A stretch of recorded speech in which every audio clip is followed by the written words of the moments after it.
झारखंड अलग राज्य बनने के ठीक कुछ दिन पहले लोहरदगा के माथे पर नक्सलवाद के कलंक ने जिला को झंझोर कर रख दिया। बता दें कि तत्कालीन एसपी अजय कुमार सिंह की इन्हीं पेशरार के जंगलों में हत्या कर दी गई थी। नक्सलवाद से जिला लगातार जूझता रहा है, चाहे वो धरधरिया सीरियल आईडी ब्लास्ट का मामला हो या चाहे हरकम नाथ महतो और गोपीचंद महतो की केकरांग में चुनाव के दौरान आईडी ब्लास्ट के मौत का मामला। इन्हीं पेशरार के जंगलों ने जिला को कई दंश देने का काम किया है, लेकिन अब लोहरदगा नक्सलवाद से मुक्त होने की दिशा में आगे बढ़ रहा है। नक्सलियों के एक साथ जमा होकर इन जंगलों में बड़ी बैठक करने की सूचना खुफिया विभाग के द्वारा मिलने पर लोहरदगा, गुमला और लातेहार जिला की ओर से संयुक्त घेराबंदी करने का काम किया गया। वहीं लगातार चलाए जा रहे नक्सल विरोधी अभियान की वजह से 11 नक्सलियों को धर दबोचा गया। वहीं एक इनामी नक्सली जवानों के निशाने पर ढेर हो गए। पेशरार के जंगलों में पुलिस की 10 बार नक्सलियों के साथ मुठभेड़ हुई, लेकिन जवानों का हौसला कभी कम नहीं हुआ, बल्कि पुलिस के जवान और ज्यादा आत्मविश्वास के साथ नक्सलियों के विरुद्ध आगे बढ़ते रहे और बुलबुल जंगल के घनघोर इलाके में नक्सलियों को हथियार छोड़कर भागने में मजबूर कर दिया। वहीं अब ये कहा जा सकता है कि पुलिस द्वारा नक्सलवाद की कमर तोड़ दी गई है।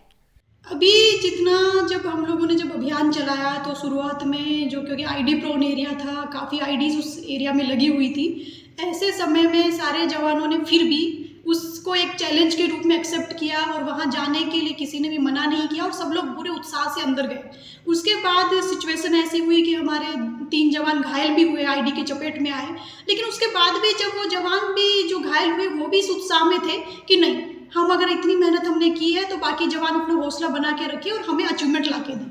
तो बाकी जवानों ने उसको चैलेंज के रूप में लिया और किसी भी जवान ने पीछे मुड़कर नहीं देखा। सभी जवान आगे बढ़ते चले गए और सभी ने अपना 100% दिया। तो जितने भी कोबरा के जवान हो, चाहे जेजे के जवान हो, सीआरपीएफ के हो या जिला बल के जवान हो, सारे जवानों ने, सारे ऑफिसर्स ने मिलकर जो अपना 100% दिया है, उसी का परिणाम ये है कि आज हम लोग इस स्थिति में है कि हम लोग कह सकते हैं कि हम लोगों ने नक्सलवाद के अगेंस्ट जो अभियान चलाया था वो एक सक्सेसफुल अभियान रहा है और ये सब जवानों के हौसलों से ही पॉसिबल हुआ है। लोहरदगा, लातेहार और गुमला में नक्सलवाद के नाम पर कई लोगों को मौत के घाट उतारने वाले काली सोच को इन जवानों ने आईना दिखाया है। काले वर्दी की काली सोच ने लोहरदगा जिले के विकास में कई तरीके से बाधाएं उत्पन्न की हैं। पेशरार के जंगलों में 8 फरवरी से चले डबल बुल अभियान के बाद अब चल रहे सर्च अभियान ने नक्सलियों की नींद उड़ा दी है। हाल के दिनों में हम लोगों ने एक बहुत ही बृहद ऑपरेशन और संयुक्त अभियान जिसको कहा जाए ये चलाया गया था मुख्यालय के निर्देश पे और करीब 20 दिनों तक ये अभियान चला है और इस अभियान में जैसा कि सभी को जानकारी है अप्रत्याशित सफलता हाथ लगी है सुरक्षा बलों को और निश्चित तौर पे इनके जो कैडर अरेस्ट हुए हैं, चाहे एक दुर्दांत नक्सली मारा गया है तो ये कमज़ोर हुए हैं और हम उम्मीद करते हैं कि जो बचे कुछ लोग भी हैं उनको बहुत जल्दी पकड़ लिया जाएगा। सरकार के द्वारा जो मापदंड तैयार किया जाता है संवैधानिक तरीके से, वही विकास में सबसे उज्जवल भविष्य है और जो व्यक्ति असंवैधानिक तरीके से हथियार उठाते हैं वो निचले स्तर तक, जो अंतिम व्यक्ति तक जो विकास पहुंचना चाहिए, उसमें बहुत बड़ी बाधा है। और इस संदर्भ में हम कहना चाहेंगे कि जो भी कारण से युवा वर्ग भटक गए हैं वो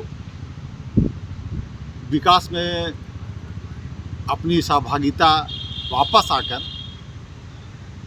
सहयोग, प्रशासनिक सहयोग में लाकर विकास में लोहरदगा के विकास के प्रगति पर ले जा सकते हैं।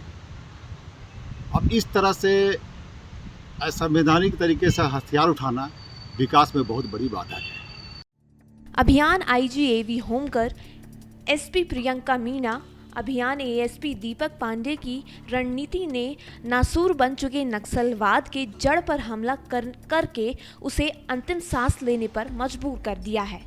अभियान के बाद अब नक्सली लगातार आत्मसमर्पण नीति पर भरोसा कर आगे बढ़ने का काम कर रहे हैं। लोहरदगा में नक्सलवाद अब अपनी आखिरी सांसें ले रहा है, क्योंकि यहाँ के आम जनजीवन के बीच भी लोगों को नक्सल कभी रास नहीं आया। लोहरदगा से गौतम लेनिन की रिपोर्ट।